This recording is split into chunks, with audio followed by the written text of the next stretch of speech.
Before I go into brain function and special senses, I did want to talk about the basics of embryology of the uh, spinal cord and peripheral nerves.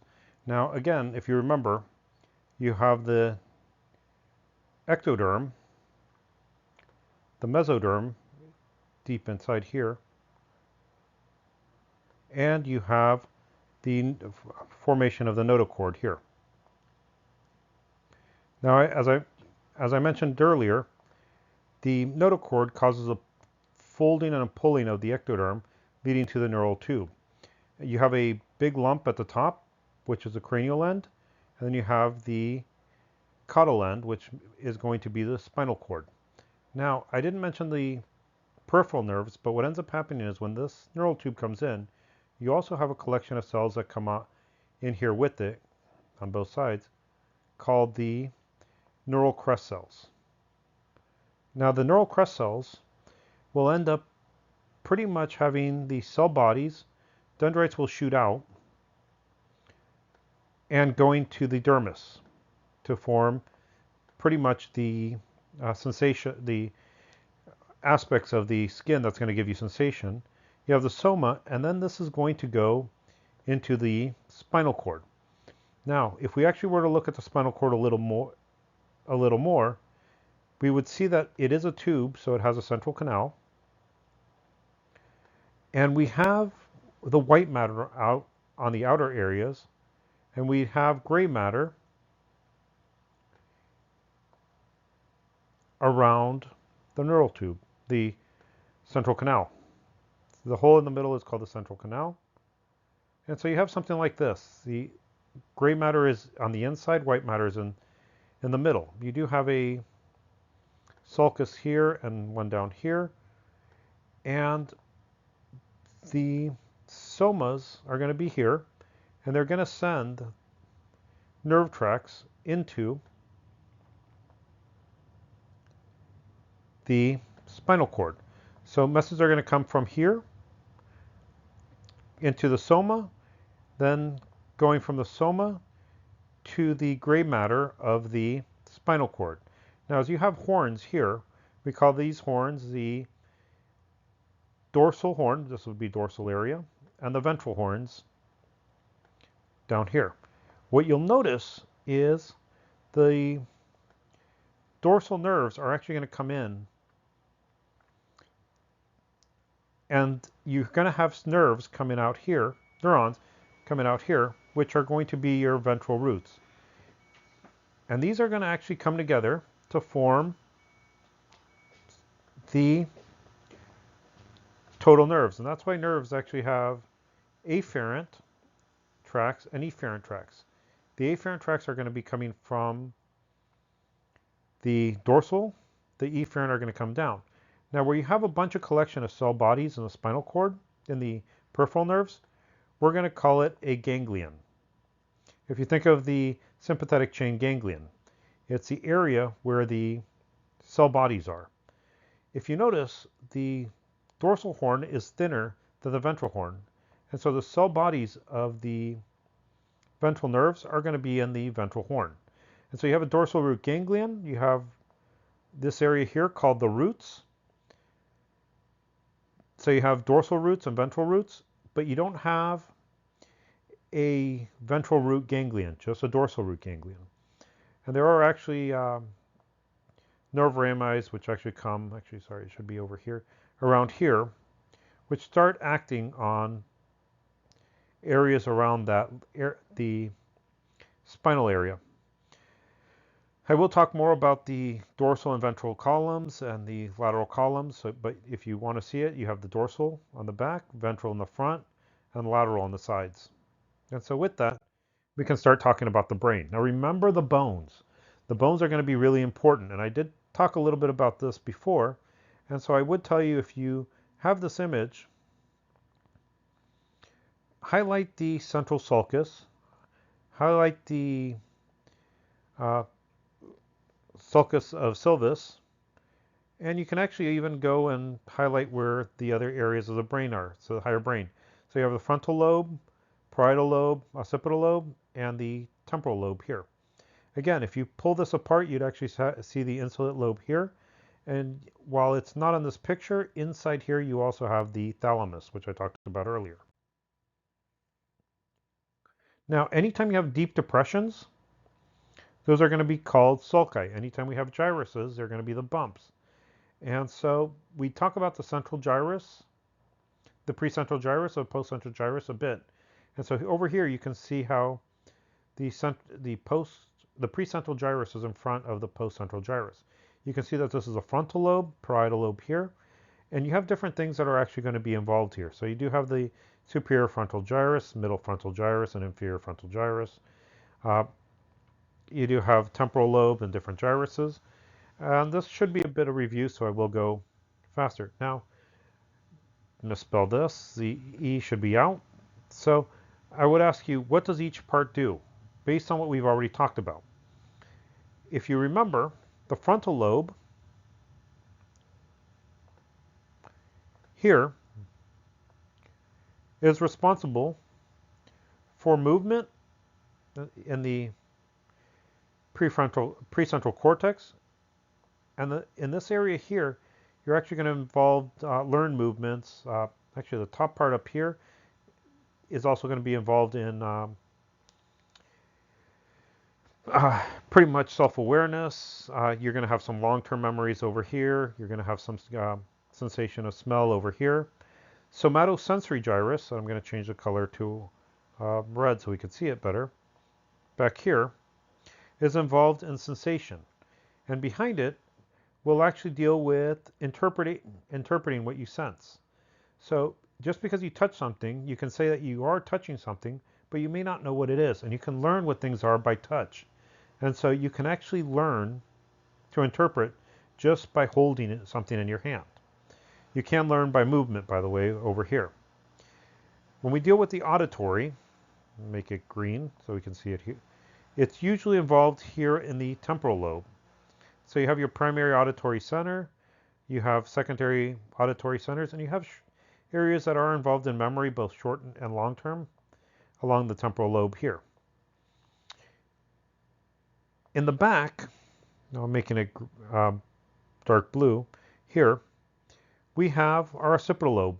And our occipital lobe is involved mainly in vision. You have your primary visual cortex, secondary, which is pretty much you can see something and then interpret what you're seeing.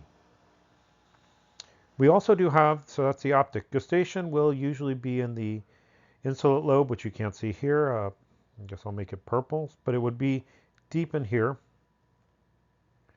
And also up in here, this area here. And so you have different areas that the cerebrum helps you interpret. Over here again, you can see the frontal, the motor cortex and sensory cortex, and pretty much how it works. Now you have something called a homunculus, and I always tell people, meet Hal.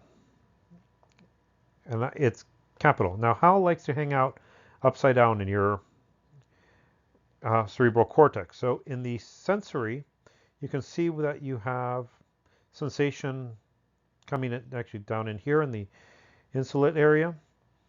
You can see that there's a lot of areas involved in facial movement, facial sensation, some of the eye sensation, nose, ears, face, and you can see how big the area that's involved in sensation. Then you have your arm here. And your arm, again, has a big sensation aspect involved in it. The hips, trunks, really not as much sensation as you would think based on the size. And then you can see the leg, how it comes down in this area. And you can see how in the cingulate gyrus here, cingulate gyrus is about in this area here and here, you have pretty much sensation of the genitalia. With movement, you have the same aspect. So the areas that are involved in movement of the face tends to be a lot more than the areas involved in movement in the trunk. The areas in the hand, again, more than the trunk. And so you can see how movement is actually broken down as a homunculus in the cerebrum. Now, you do have different tracts, and I didn't want to talk about all of them, but here you can see something called the spinothalamic tract. Spino for spine, thalamic for thalamus, and it's going to go to the thalamus and then going to the brain. And these are usually involved in sensations of pain, temperature, and crude touch. So the message would be coming into this from the skin, from dorsal neurons, going to the dorsal root ganglion, and going to the posterior column in an area. If it's an arm, it would be the area that's actually called the fasciculocuneus. If it's legs, it's the gracilis, and then it's going to go up until it gets to the midbrain. And in the midbrain, it's going to hit another nerve. It's going to cross. I'm sorry, medulla oblongata. It's going to cross, then go to the midbrain, then the thalamus, and then to the areas associated with it. So if you think of the homunculus, you can see how these things go. So you have a first order, second order, and third order here. So that's like the dorsal column. Again, it's basically on for touch, vibrations, and different aspects of the body. And you can see how the different tracts will actually run up in different ways. Descending tracts work a little different. They actually start in the cerebrum. So you're talking about the primary motor cortex, for instance. They go from the motor cortex to the midbrain, and in the midbrain, they pretty much continue down until they get to the medulla oblongata. And in medulla oblongata, they cross. Another one will actually go down. And when they cross, they'll actually go into the dorsal horns, go into the ventral horn, and you'll end up having the motor neurons come out here. So you have a upper motor neuron and a lower motor neuron down here. So you have two neuron systems. And now that's important because of a different thing. Now, I didn't put a picture here because I wanted to draw it myself. And so what you have is you have the spinal cord coming here. We have the dorsal root ganglion up here. We have the dorsal roots coming in here. We have the ventral roots coming out here.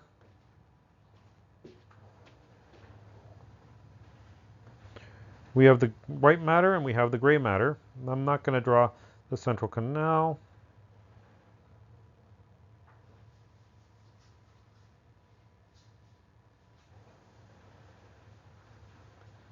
We'll draw it, why not? You have the central canal there. And so nerves that actually give you sensation will come in. And a lot of times they'll branch in here. So you have a neuron that comes in here. Let's say it gives you a sensation of pain. Now, once it actually branches, it goes to two areas. One is a nerve can branch and go to the column to go up, and it will actually send another tract, another branch, down to the ventral root, where it will hit the motor neuron, which will tell the muscles to move a certain way. And so what you have is you have an arc where messages come in and it gets a response immediately. And this response will actually happen regardless to if the nerves here will move up to the brain or not. They actually can work independently, just pretty much going from the dorsal roots, dorsal root ganglion, dorsal roots, to the dorsal horn, to the ventral horn, and then to a motor neuron to give you an action. And so you can end up having a movement without it having to go to the higher brain. The reason this is important is so if something's causing you tissue damage, you can move even before your brain gets a message that it's causing damage. Now, we have talked about the brain a lot, and I would like to actually just show you how to look at the blood supply to the brain. It is important to know the blood supply so you can understand what happens when a specific artery gets clogged. And one of the things you'll notice is you have 4 arteries coming in, 2 here and 2 over here. Now remember, this is the anterior view. And so these 2 here are called the vertebral arteries, and they come in through the foramen magnum. And in the vertebrae, they're actually in the transverse foramen, and they come together to form the basilar artery here. Now the basilar artery has branches that you can see coming off, and I'm making it red so you can see them more. coming across here. Now, the area of the brain in this in here, this area of the brain is the pons. So the little arteries that are coming off in the pons are the pontine arteries. Before that, though, you can see a couple big arteries coming off from the back here. You also have another one here. And if you notice, these are feeding the cerebellum. So they're the cerebellar arteries. You have the superior, anterior, superior, posterior, and the inferior cerebellar arteries here. And these are actually just going to feed the cerebellum.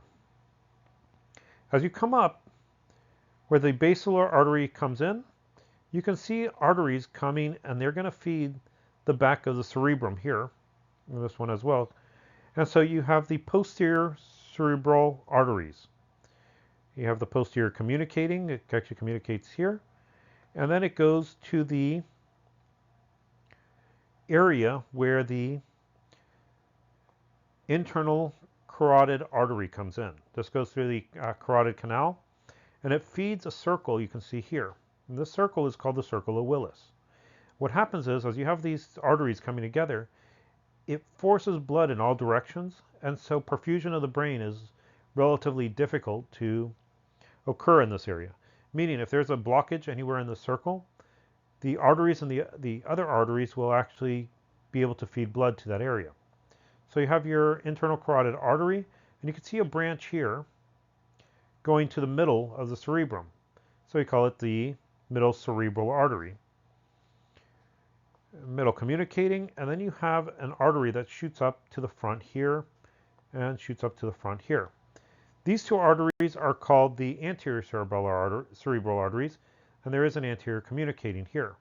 And so you can see how these arteries end up feeding the entire brain. Here you actually just see the arteries, and so you can see the posterior and inferior cerebellar arteries. You can see the superior cerebellar arteries.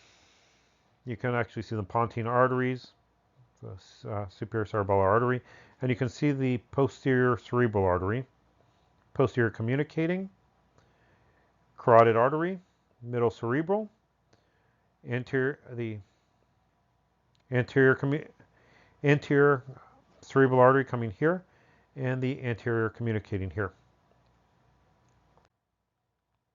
Now, I love this picture. It is one of the pictures that comes from the old masters, and I will highlight these in yellow so you can see it better, because you have different nerves, and it's easy to actually count the nerves if you see where they're coming from and where they're going. So the first two nerves, the ones that are most superior, are the two up here, which are going to be over your nose, and they're your olfactory nerves. You can actually see another two nerves which cross here, which would be your optic nerves. And these will actually going to go to the areas of the brain, the cerebellum, the anterior, the occipital lobe.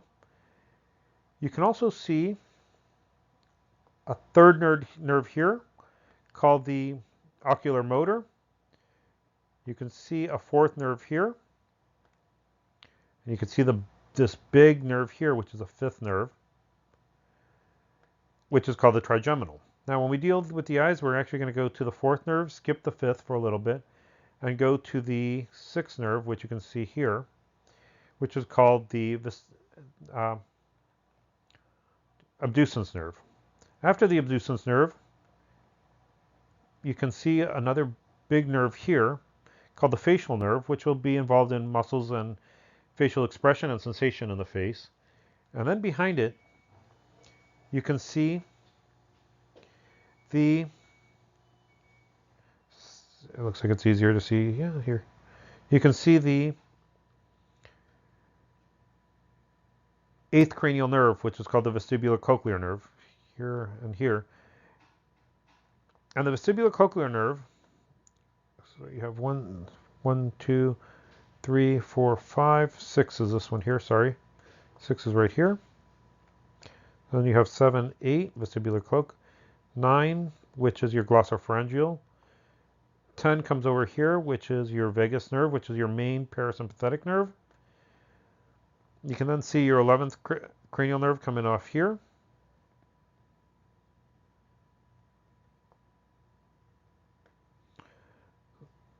your and 11th is here, yeah, here, sorry. 11th is here. And then you have the 12th cranial nerve, which actually is coming off more anterior, this area here, which is called your hypoglossal nerve. And there's a mnemonic which is O, to touch and feel very good velvet. And so O, olfactory, O, optic, O, ocular motor, T, trochlear, T, trigeminal, A, abducens, and so on. Now, one of the things is it's a lot easier to see these in a brain model than it is in a two-dimensional picture, but you pretty much are going to go 1, 2, 3, 4, 5, 6, 7, 8, 9, 10, 11, and 12 will come over on the top here. Here you can actually see the same thing.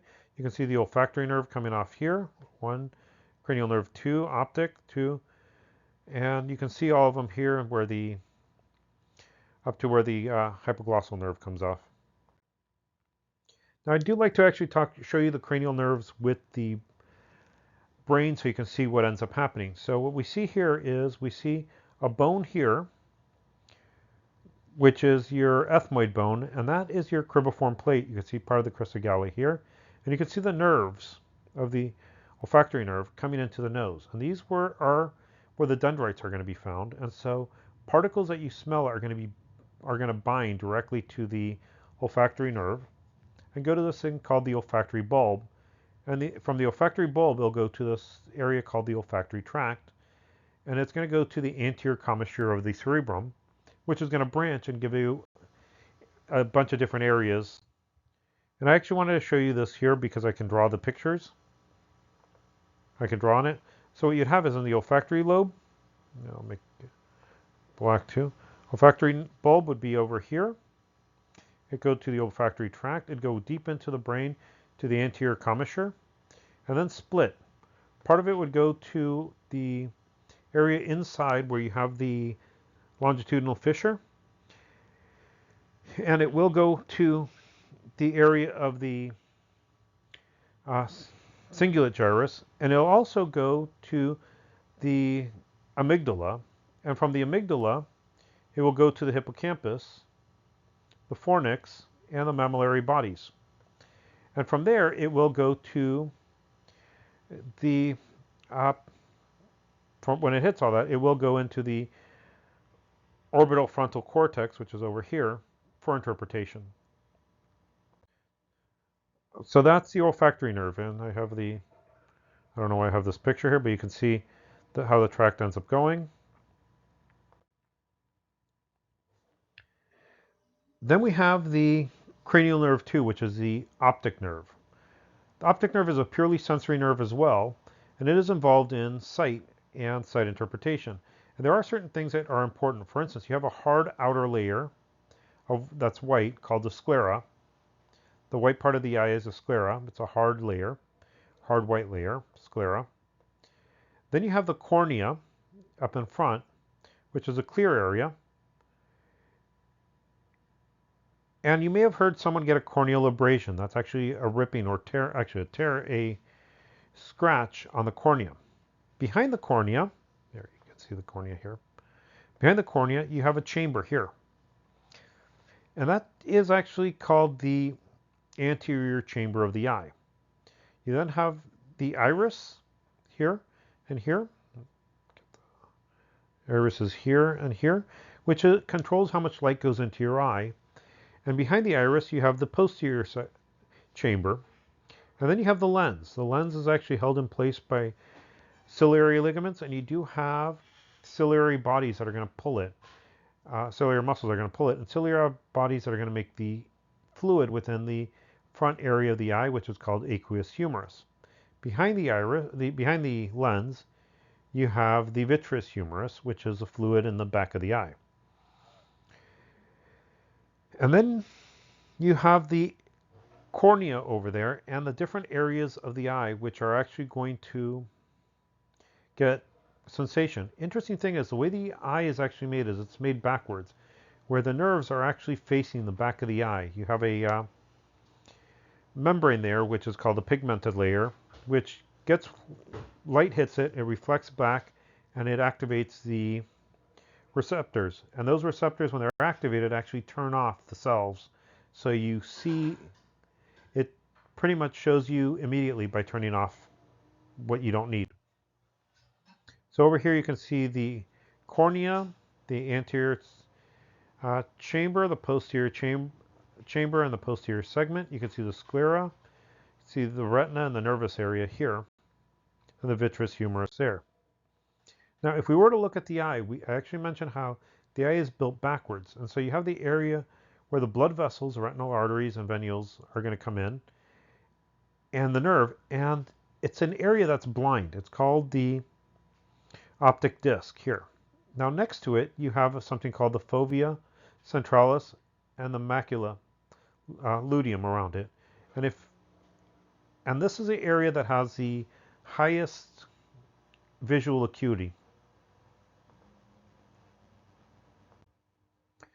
And this is how the retina works. Like I said, I think this is from Ken Hub. Light goes in from the back into the back of the eye, goes through all this, and hits a pigmented layer back here. It then reflects the light back and activates either the rods or the cones, and that is going to turn off the bipolar cells, which are going to pretty much help send the message to the ganglion cells, and that's going to go all the way around and get back inside the eye. Now, this is actually one of the things that shows you how inhibition looks. If you look at this and you just look at this point right here for a while, I'm going to shut it off and think of what you see when I actually change this. So just keep on focusing. And what you'll notice is when I gave you this white screen, you may have seen the American flag in the proper colors. And the reason is the colors I showed you previously turn off and they don't have time to turn back on. So we have the eyes, and the eyes have a visual field, and you'll notice that there's a part in the middle where the visual field crosses. And so what you see in the middle, you see with two eyes. What you see on the periphery, you only see with one eye, which is why if you're trying to find out distance, you usually want to use both eyes, not one. By the way, if you lose one eye, you tend to lose depth perception. So you have the light come in, it ends up hitting the back of the eye, flipping over, and then it comes in through the optic nerve. Now you'll notice that the parts on the medial side of the eye stay and cross. The parts on the lateral side of the eye, so the things that are actually coming here, come in here, and they're not going to cross. And so what ends up happening is what's on this side here, what's seen on the medial side of the eye, which on the lateral view, crosses. What's seen on the medial side of the eye, which would be the lateral, doesn't. And so what happens is, as this crosses, you tend to preserve the vision in the middle here. So what's seen here comes in and crosses to the opposite. Doesn't cross. It stays here. The stuff that's on the periphery crosses. And as you have a pituitary underneath, if you have a pituitary tumor, sometimes you can actually cause a lesion on the optic chiasm, which will end up causing loss of peripheral vision. From the optic tract, it goes to the optic from the optic chiasm, it goes through the optic tracts to the lateral nuclei. And from there, it goes to the occipital lobe and to the primary visual cortex, where it's interpreted as well. So if you notice, the first two cranial nerves come directly off the cerebrum. The next nerves, before you actually look at them, you really want to look at the muscles that move the eye. And if you pay attention to them, they actually tell you something. So for instance, wherever you hear the word rectus, so rectus, it means that it pulls straight back. And so you have four rectus muscles, and I'll show them to you. This is medial. So the muscle that's medial here, pulling straight, would be the medial rectus. The superior muscle here, which is pulling straight back, would be the superior rectus. The one on the middle side here, pulling over here, would be your lateral rectus, and the one underneath, you can see it here, is your inferior rectus. You also have two oblique. Now, from muscles, you might remember oblique muscles pull on angles. So you have a muscle here called the superior oblique muscle because it pulls at an angle. And you have the inferior oblique muscle underneath, which also pulls at the opposite. Now, these two muscles are actually important for a couple of different things. The superior oblique, what it does is it pulls your eyes around and down, both of them at the same, so you can actually read. So if you actually take something and you try to read it, your eyes rotate downward so you can read. The inferior oblique pulls it around so it corrects that when you try to look up. The other ones are pretty self-explanatory. If you want to look up, you contract your superior oblique. If you want to look straight down, it's inferior oblique. To the side, lateral oblique, and the medial oblique.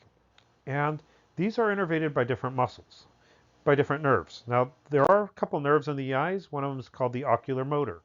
Most of the eye muscles are going to be innervated by the ocular motor nerve. And it comes straight off the cerebrum to innervate the muscles of eye movement. Then there is the trochlear nerve, which innervates the superior oblique, and the abducens nerve, which innervates the lateral rectus. Now, a lot of times people try to memorize everything and they get lost. Now, what I usually tell people is you have three nerves that innervate the eyes. If you know that the superior oblique, SO4, so superior oblique is cranial nerve 4, and lateral rectus is cranial nerve 6, you know the rest of them are cranial nerve 3. So if you know the two muscles that are innervated by two nerves, you know the rest of the nerves are cranial nerve 3. The rest of the muscles are innervated by cranial nerve 3.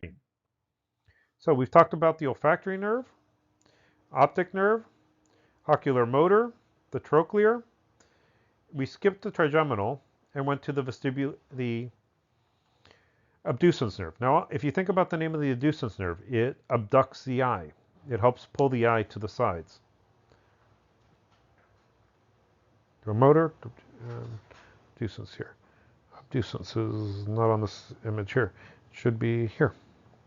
So you can see the abducens nerve here. Now, I skipped the facial nerve, I skipped the trigeminal nerve here. And if you pay attention to the name, tri means three, geminal means twins. So if you look at this, 1, 2, 3, three twins are coming off this one nerve on both sides. And I always tell people, if you take your hand and you put your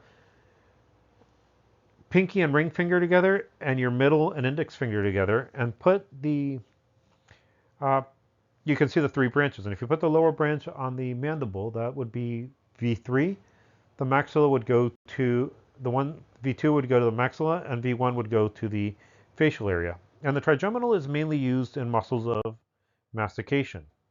You can see how the nerve goes in here, and it is involved in some sensation, usually nauseous sensation. Now, the trigeminal is really important for dentistry because, as you can see here, it's a nerve that's actually innervating teeth. It's also a main nerve that is involved in pain, so if you can numb the nerve, you can actually do dental work without hurting people. It is involved in movement, but mainly the muscles of mastication. You can see how the nerves are actually going to certain muscles. They're the muscles of mastication.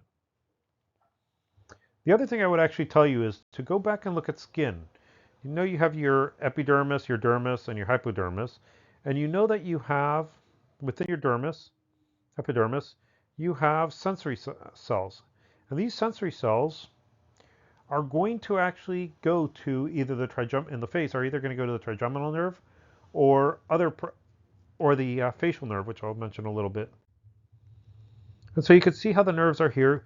Mainly for the trigeminal, it is mainly involved in pain. The other ones tend to be the facial nerve, which I'll talk about in a little bit. And so the facial nerve is involved in facial expression. You can see it come off here. Cranial nerve 7, and then we have cranial nerve 8, which is your vestibulocochlear nerve. cranial nerve 8 is really important, and I'm actually going to show you a lot of images for that.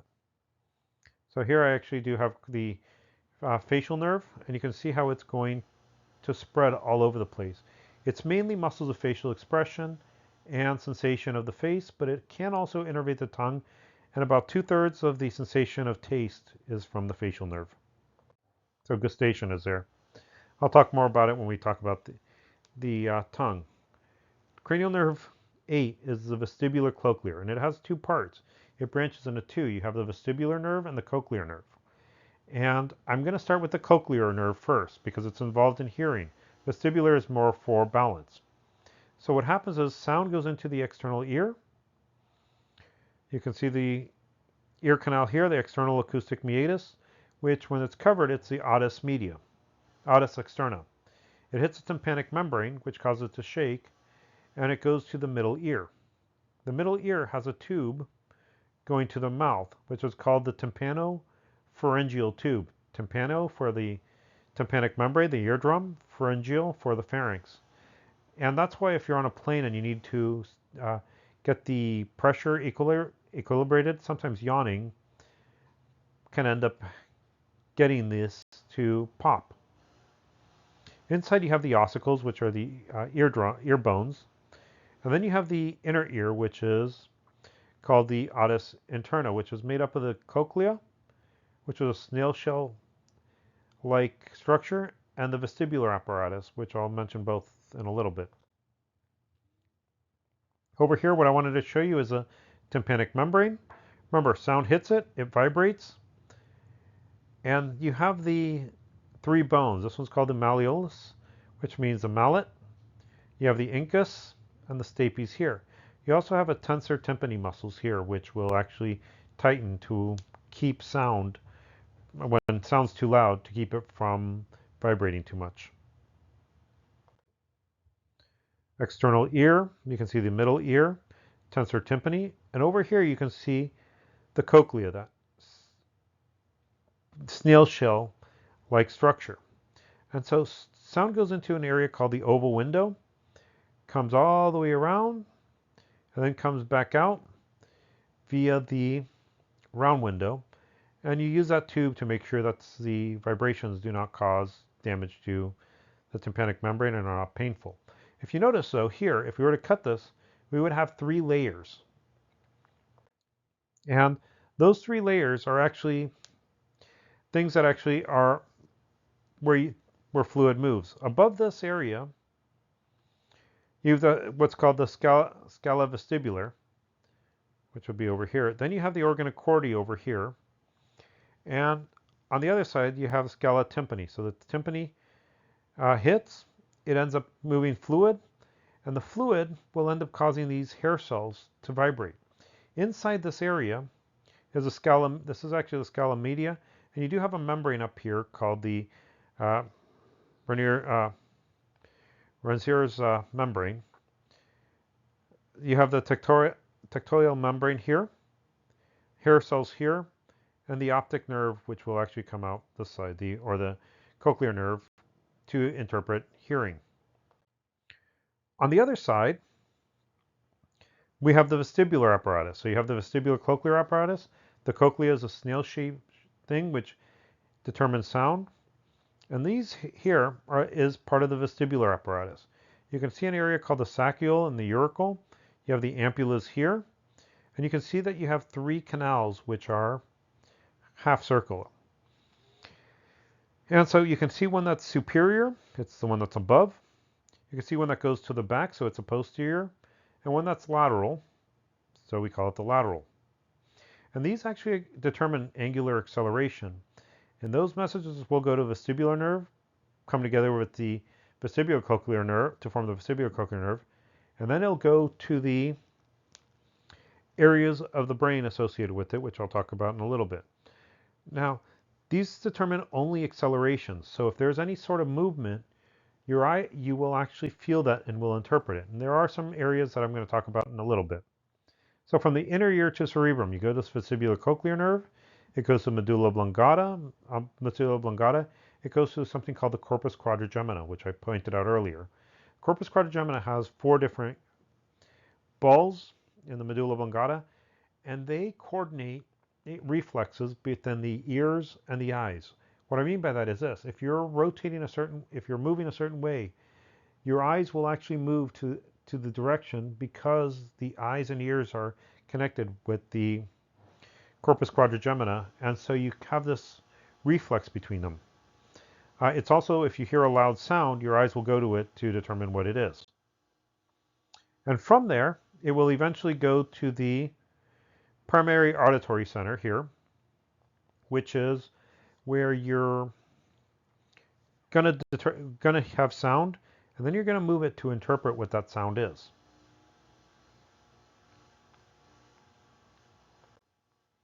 Again, the corpus quadrigemina, it actually does control the reflexes within the eyes and ears. And so with that, I hope you enjoyed this and have a nice day.